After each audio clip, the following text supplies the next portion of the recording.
Salut à toi! Comme tu as dû le remarquer, le hip thrust est un mouvement dont on parle de plus en plus. Il est très souvent mis en avant pour le travail des fessiers et est donc, à tort ou à raison, tu le verras plus tard, très apprécié par les femmes. Malheureusement, ce mouvement est très mal compris. Et c'est en partie la faute d'influenceurs qui parlent de choses qu'ils ne pratiquent pas ou ne comprennent pas. Et du coup, tu vas me dire, oui, mais toi, du coup, quelle est ta légitimité pour parler de tout ça? C'est très simple, ça fait plusieurs années que je pratique le hip thrust. C'est un mouvement que j'ai décortiqué de A à Z car je me suis progressivement rendu compte qu'il pouvait être la solution à beaucoup de problèmes. C'est également un mouvement qui peut être compliqué à mettre en place, donc j'ai cherché à optimiser tout ce qui tournait autour. Et en plus de ça, pour la petite anecdote, je dois être parmi les personnes sur le net qui ont posté les plus grosses perfs dessus. Donc si Jean Dylan a envie de me contredire sur le hip thrust, qu'il le fasse, mais il a intérêt à être sûr de ce qu'il raconte et à bien le justifier. Avant de passer dans le concret à propos du hip thrust, je t'annonce que j'ai un nouveau sponsor pour les compléments alimentaires, c'est la marque Broadway. En quelques mots, l'idée de la marque, c'est la qualité et la transparence, tout en ne proposant que des compléments qui sont utiles.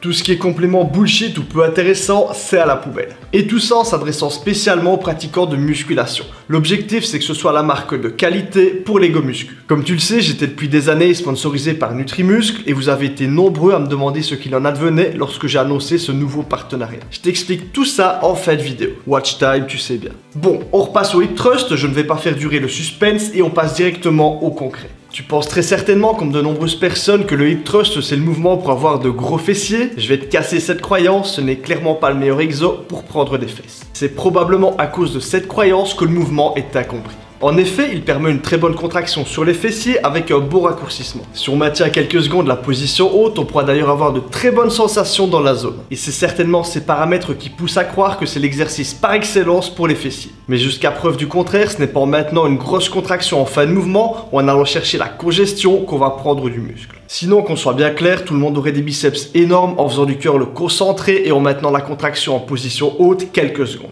J'espère d'ailleurs que ce n'est pas pour avoir un bon squeeze des fessiers en fin de mouvement que Maître Nassim estime que dépasser 140 kg au hip thrust est ridicule. De plus, il faut se rappeler que lorsqu'un muscle est en position maximale de raccourcissement, comme c'est le cas des fessiers en extension complète de hanche, il est dans une des positions où il est le moins fort. Donc certes, on a un beau ressenti car le muscle est très raccourci, mais il n'est clairement pas dans une bonne position pour exprimer son potentiel. Pour terminer, le hip thrust est un mouvement qui étire peu et pour lequel il y a donc peu d'étirement sur les fessiers en position basse. Or, c'est un facteur relativement important pour la prise de muscle, du moins chez les débutants et les intermédiaires. Voilà quelques paramètres qui t'expliquent pourquoi le hip thrust n'est probablement pas le meilleur exercice lorsqu'on veut prendre de la masse musculaire au niveau des fessiers. Alors qu'on soit bien clair, le hip thrust reste un bon mouvement pour travailler ses fessiers et il a tout à fait sa place dans un bon programme fessier, mais comprends simplement que ce n'est pas le meilleur exercice et qu'il ne se suffira pas à lui-même. Maintenant que tout ça c'est dit, tu vas te demander, oh mais du coup, pourquoi faire du hip thrust? La réponse est simple, il y a deux principaux muscles qui participent à l'extension de hanche. Si t'as pas suivi, au final le hip thrust c'est une extension de hanche. D'un côté on a les fessiers et de l'autre on a les ischios. Comme j'ai pu te l'expliquer juste avant, sur le hip thrust, les fessiers ne sont pas dans les meilleures conditions pour exprimer leur plein potentiel. C'est donc la situation idéale pour permettre aux ischios de participer de la meilleure des façons. Durant tout le mouvement, les ischios ne sont ni trop raccourcis ni trop étirés. Ils restent donc à tout moment dans une longueur idéale pour exprimer leur plein potentiel. Le plus amusant, c'est que si les gens ne perdaient pas leur temps à faire une contraction des fessiers en fin de mouvement, ils se rendraient très bien compte à quel point leurs ischios sont activés durant le mouvement. Si on est bien placé lorsqu'on arrive sur une certaine charge, malgré le fait que la contraction ne soit pas énorme et l'étirement non plus, on sent très bien les ischios qui se tordent durant le mouvement. Cette façon qu'a le hip thrust de recruter les ischios est très intéressante, car chez beaucoup de personnes, il s'agit d'un muscle qui s'active mal. Une mauvaise activation des ischios va par exemple entraîner une plus grande difficulté pour stabiliser le bassin sur les squats ou les deadlifts. Ça va favoriser fortement le bas du dos qui s'arrondit durant le mouvement. Ça peut contribuer aux tendinopathies du tendon rotulien. C'est d'ailleurs en grande partie grâce au hip thrust que j'ai solutionné mes problèmes de tendon rotulien qui duraient depuis plusieurs années. Et pour terminer, c'est clairement la meilleure façon de travailler ces ischios sans apporter de tension sur le bas du dos. Donc si le placement est bon et que le mouvement est bien effectué, c'est par exemple la meilleure solution pour travailler ces ischios chez les personnes qui ont des problèmes de dos ou qui voudraient peut-être éviter d'en avoir. Une fois que le placement est bien travaillé, on se retrouve avec un mouvement peu risqué et très intéressant.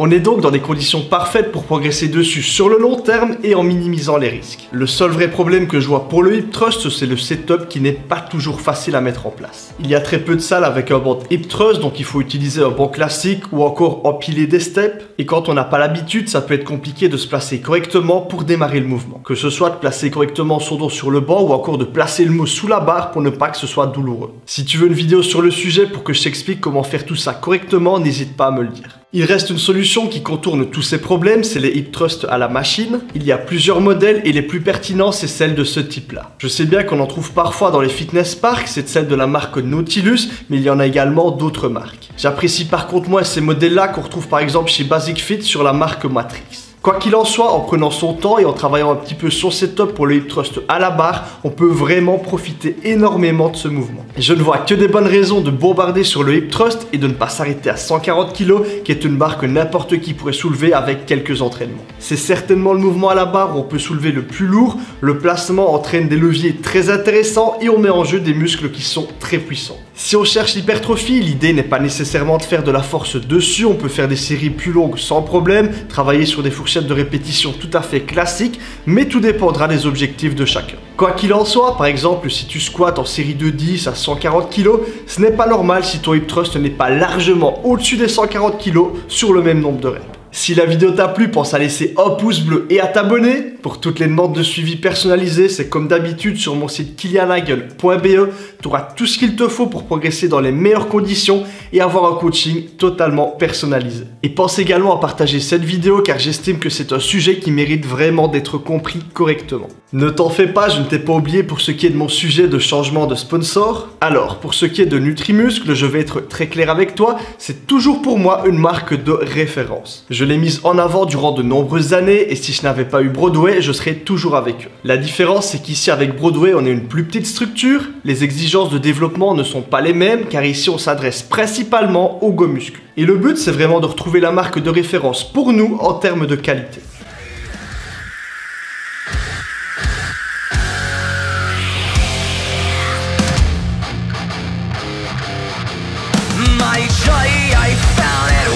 From your voices, I felt so close to you, mother dearest. I sound from me to you as a soldier.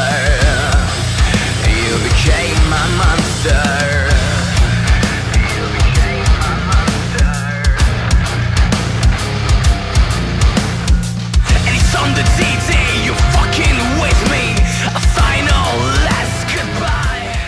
Bien évidemment, le but de la marque, c'est d'être rentable, donc l'objectif n'est pas d'être tout petit, mais c'est encore moins de concurrencer des marques comme Prozis ou MyProtein qui vont s'adresser à tout le monde, qui vont vendre tout et n'importe quoi, peu importe l'intérêt ou la qualité. Ici, il y a juste ce qui en vaut la peine avec la qualité qui va avec. Pour ceux que ça intéresse, le site est en description. Pensez à mon code promo Kilian10 pour avoir 10% de réduction sur vos achats. Ça me soutient vis-à-vis de la marque et ça me fera très plaisir de voir que vous commandez avec mon code. Et pour terminer, petit message de Broadway, la whey et la créatine seront disponibles début mars. Sur ce, fais du hip thrust pour travailler tes ischios, n'hésite pas à charger dessus, 140 kg après quelques séances, quelques mois d'entraînement, c'est clairement une charge de branleur. Et moi je te dis à la prochaine.